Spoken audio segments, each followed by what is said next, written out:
I was still in uniform when my father told me my leg wasn't worth $15,000.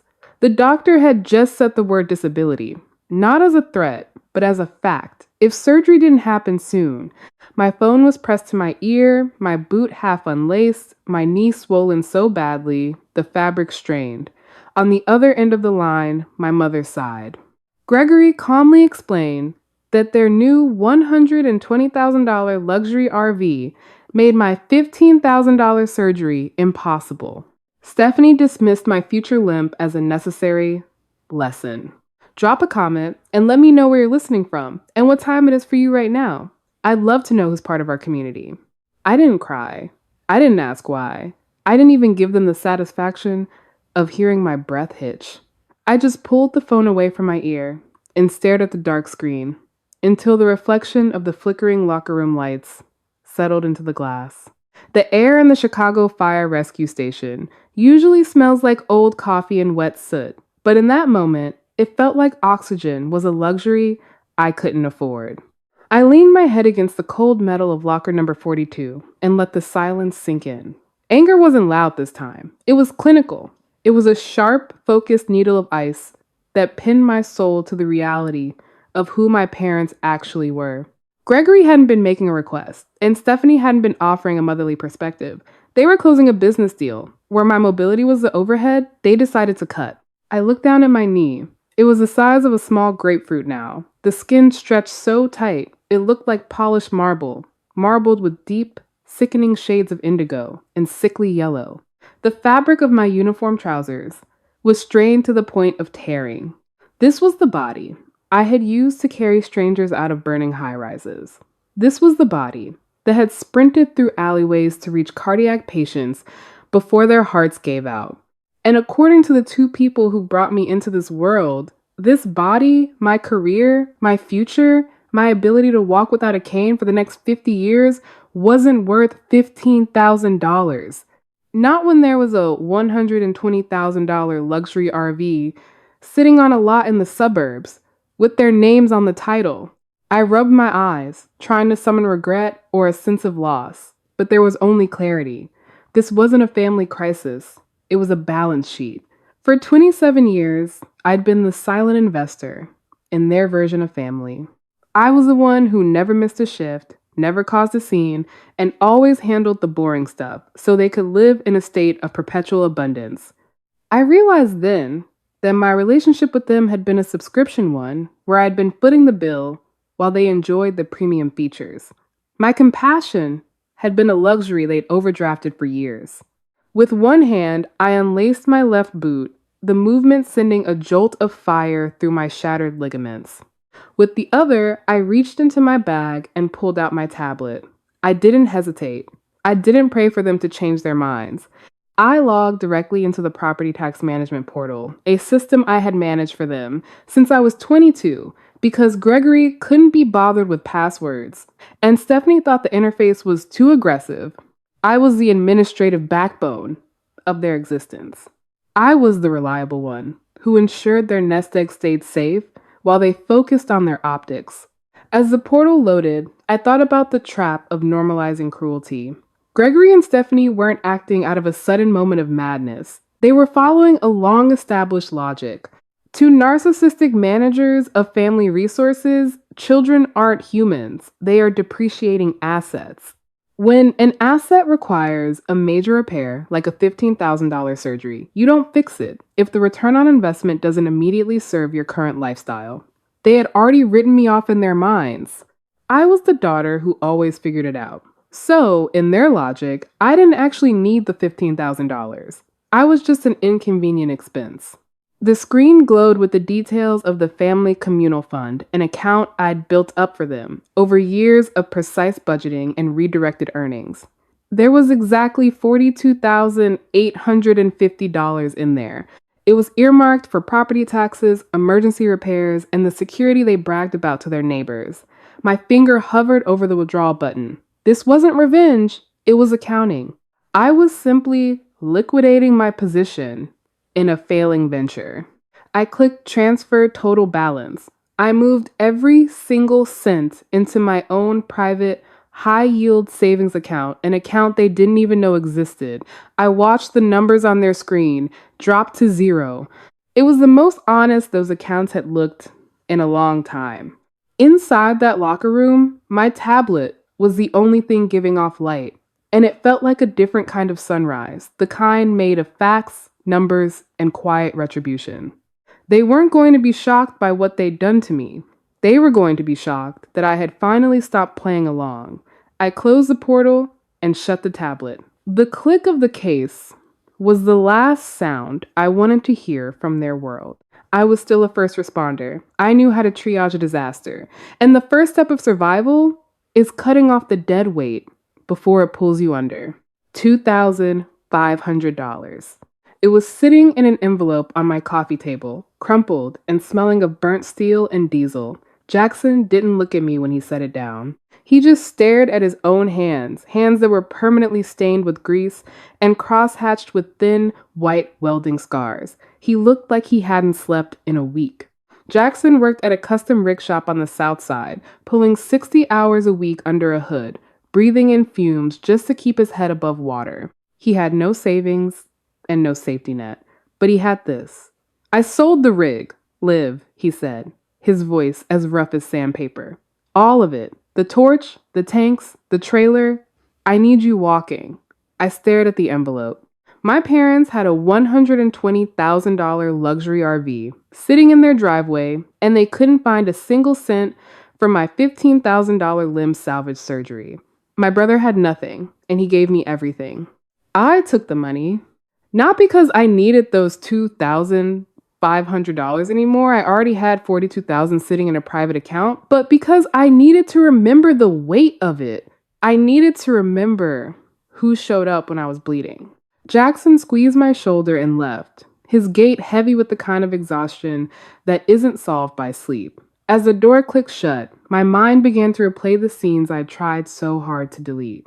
Moments that proved I was never a daughter to Gregory and Stephanie. I was a resource.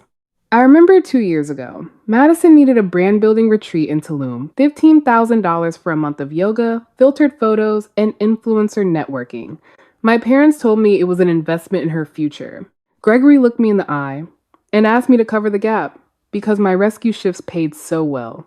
I was working 12-hour rotations at the Chicago Fire Department, pulling people out of wrecks and carrying the dead, only to come home and wire thousands of dollars to a sister who thought manual labor was a personality flaw. I did it without a word. I paid for her flights, her clothes, her abundance. I was the reliable one, the one who figured it out. Looking back, I see the invisible chains of the survivor. I had been living in a house with no bars, yet I was a prisoner of my own competence. This is the no bars prison of learned helplessness. When you are raised to be the family's emotional and financial anchor, you stop asking for your own space because you're terrified the whole structure will collapse without you. You stay silent, not because you're weak, but because silence is the only way you know how to survive, the constant weight of everyone else's needs. I had been trained to endure. My parents didn't refuse to help me because they were poor. They refused because they knew I would find a way to save myself, just as I had always saved them. I sat there in the dark of my apartment, my leg elevated on mismatched pillows, feeling the fire in my knee match the cold fire in my chest. The pattern was finished. This wasn't about money. It never had been. They had money, they just didn't have it for me. But they were about to realize that the anchor they'd been using to steady their lives had just cut the rope, and they weren't ready for the storm that was coming. The physical therapy room in Chicago smells like clinical success and stale effort, a mixture of industrial disinfectant and the rubber mats that squeak under my one good foot. While I was sweating through a set of balance drills, my phone buzzed on the floor mat. Madison had posted a new reel. I watched it between breaths, my legs shaking from the effort of standing. There it was, the $120,000 luxury RV, its chrome grille gleaming under the suburban sun. Madison was spinning around the leather interior kitchen, her face a mask of curated joy. "New journey, new home on wheels," the caption read. "So blessed to finally see our parents' hard work pay off." Abundance is a mindset. In the background of the video, Gregory was popping a bottle of expensive champagne, and Stephanie was lounging on the built-in sofa, laughing as if the world were a garden, and they were the only ones invited to walk in it. They looked lighter, relieved, almost smug. Not once did the camera pan to the daughter they'd left behind at Chicago Fire Rescue. Not once did they mention that their abundance was purchased at the exact moment. They told me my ability to walk wasn't worth $15,000. I didn't answer the notification. I didn't leave a comment. I went back to my recovery because real power is silent, and I was busy recalibrating my life. 3 days later, I sat in a glass building in the Loop, the Chicago skyline laid out behind me like a grid of possibilities. The attorney across from me didn't have a billboard or a catchy jingle. He was the kind of man who charged by the hour because his precision was lethal. I rolled into his office on crutches, my uniform replaced by a sharp blazer, my expression a balance sheet that was finally ready to be settled. I told him I didn't want to sue my parents. I told him I wanted to own them. He studied me for a long moment before sliding a thick, tan folder across the mahogany desk. "This," he said, his voice as cool and unyielding as the steel outside, "is the story your parents tell themselves. And this is the reality." As I flipped through the pages, the Henderson family myth unraveled. At the speed of ink. They weren't wealthy, they were performers. The house I'd grown up in, the one Stephanie liked to call their nest egg, was leveraged to the hilt.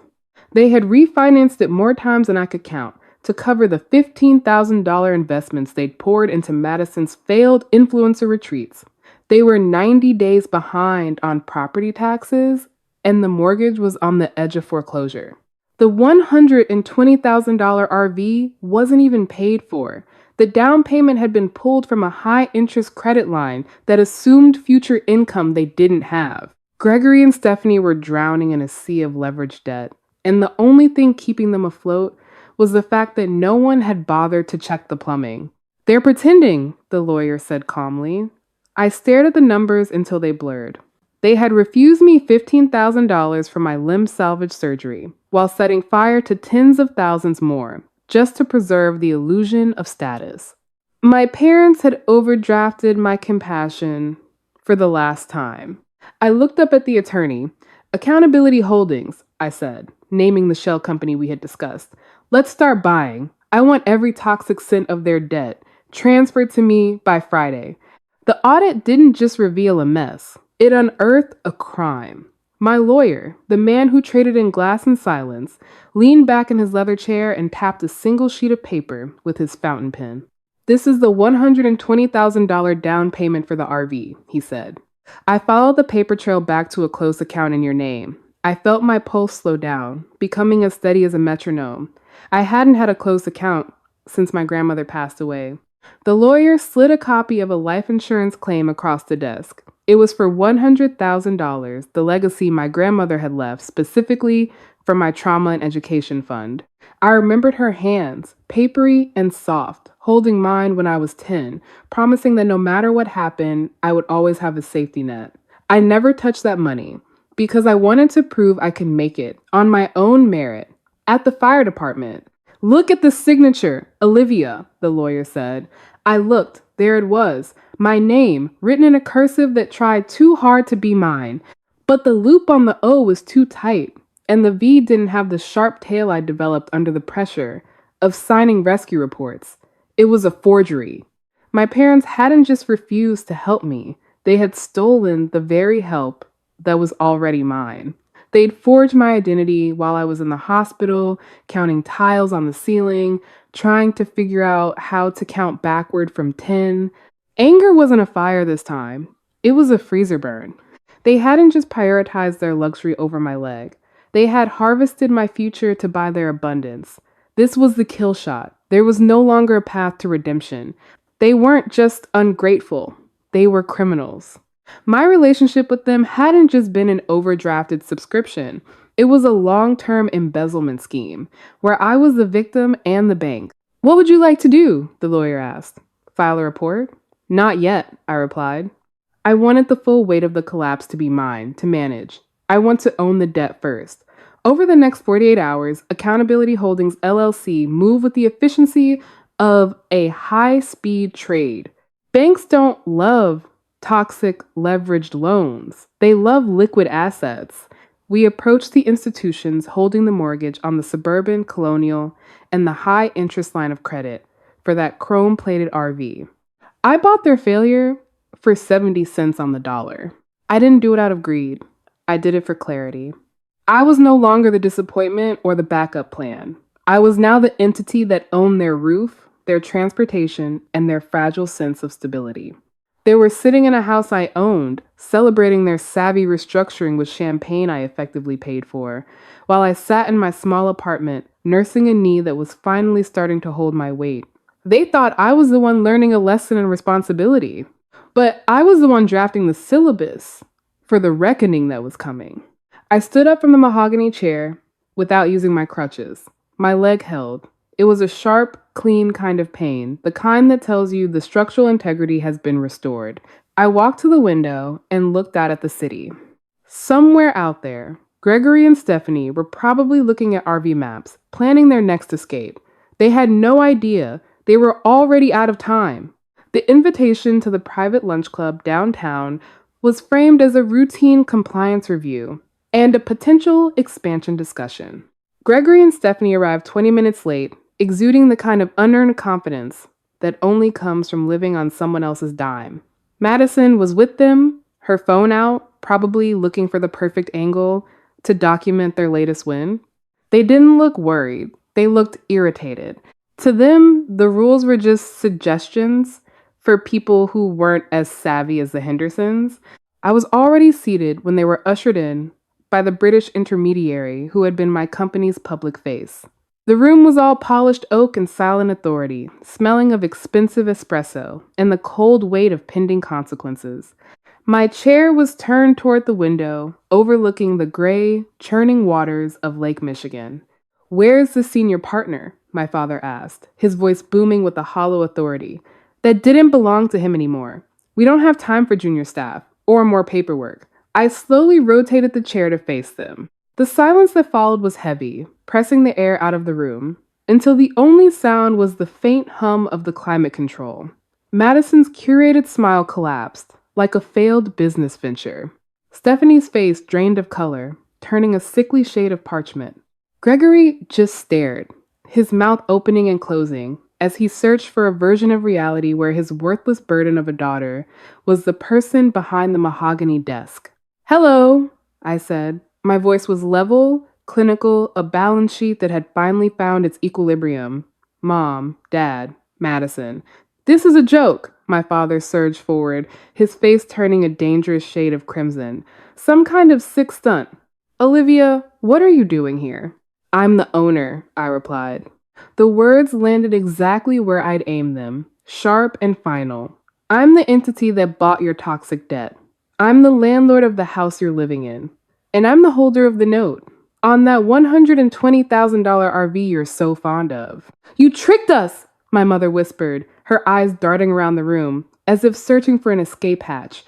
I shook my head slowly. "I didn't trick you. You signed a 50-page contract without reading the fine print, because you were too busy looking at the optics." I slid a single sheet of paper across the table, a copy of the life insurance claim with my forged signature. "The $100,000 grandmother left from my trauma fund, you stole that to buy your abundance." Gregory tried to shout, his threats spilling out in a desperate, uncoordinated rush. He mentioned protected accounts and offshore safety nets. I just watched him, recording his admission with the same precision I use for rescue logs. When he finished, I placed the police report on the table. "I reported that theft weeks ago," I said quietly. "And as for the protected accounts you just mentioned, I'm sure the agents who are currently at your house would love to hear more about them." The room went still, a dead space where their illusions used to live. I wasn't the daughter they had written off anymore. I was the architect of their accountability. I didn't just own their assets, I owned their freedom. For 27 years, my compassion had been a luxury they'd overdrafted. The subscription was canceled. The room stayed silent for a long time. After I spoke, I walked out of that glass building with my weight evenly distributed on both feet, breathing in the cold Chicago air. It felt clean. My legs were steady. And for the first time in years, The noise in my head had been replaced by a deep, resonant stillness. Everything stayed silent for days, but in my head, their words kept echoing the sigh, the laughter, the lesson. They showed up in my apartment 2 days later. Stephanie's eyes were red-rimmed, her face puffy from the kind of tears that are only shed when the performer loses their stage. Gregory stood behind her, his shoulders slumped, as if the weight of his own arrogance had finally snapped his spine. They weren't there to apologize. They were there to negotiate for the $120,000 luxury RV and the house. Please, Olivia, my mother whispered, clutching a crumpled handkerchief. We're losing everything. Do something for your sister. We're family. I looked at them from the doorway. I didn't need crutches anymore. The surgery they refused to pay for had been a success, funded by the very legacy they tried to steal. My leg was strong, a silent witness to their betrayal. You told me a limp would teach me responsibility, I said, my voice steady and cold. I've learned it. Responsibility means facing the consequences of your choices. And these, I said, handing them the official eviction notice and a copy of the felony police report for embezzlement, are yours. I closed the heavy oak door. The click of the lock was the sound of finality. I didn't stop there. This wasn't just about debt collection. It was about investing in the people who actually stood by me. This was the justice of the sower, transforming a legacy of betrayal into a future of construction. I bought the shop Jackson worked at. The next morning, he arrived to find his name on the door in bold black letters, Jackson's Custom Welding. The look on his face when I told him he would never have to sell his tools again was worth every cent of the funds I'd reclaimed. With the remaining assets liquidated from my parents' luxury items, I established the Chicago First Responder Trauma Fund. It provides immediate financial assistance for limb salvage surgeries and rehab. For those injured in the line of duty, no waiting for signatures, no administrative games. I wanted to ensure no one else would ever be told their mobility was an inconvenient expense. I stood on my balcony as the first snow of winter began to fall, turning the city into a silent white canvas. For years, I believed family meant endurance and loyalty at any cost. I know better now.